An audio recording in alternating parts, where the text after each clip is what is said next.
এক গ্রামে হারুন নামে এক দরিদ্র কৃষক গাছের তলায় বসেছিল। সে তার আপন মনে নিজের মনের দুঃখের কথা বলে যাচ্ছিল। আর তারপর, দূর দূর, এইভাবে আর সংসার চলে না, কাজকাম তো কিছুই পাচ্ছি না। এদিকে রাজ্যের যা অবস্থা, সব কিছুরই দাম বেশি, তেলের দাম বেশি, ডালের দাম বেশি, এমনকি 5 টাকার ডিম এখন 15 টাকা। এভাবে হলে সংসার কিভাবে চলবে?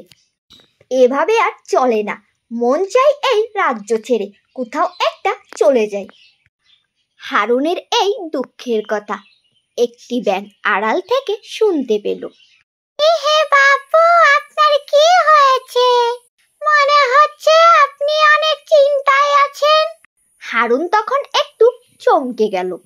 আরে আরে, কে তুমি? আমার কথা কিভাবে শুনলে তুমি? আমি তো কাউকে কিচ্ছু বলিনি, তা তুমি কিভাবে শুনলে? আমি ব্যাঙের রাজা খেকো, আমি আড়াল থেকে তোমার সব দুঃখের কথা শুনতে পেলাম। তোমার মনে মনে হয় খুব দুঃখ।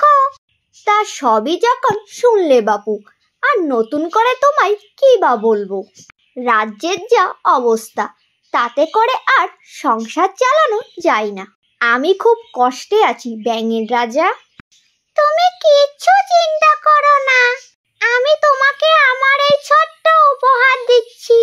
বাকি জীবন তোমার আরাম আয়েশে কেটে যাবে। এই বলে ব্যাঙের রাজা তাকে স্বর্ণ আর একটি রুমাল উপহার দিল।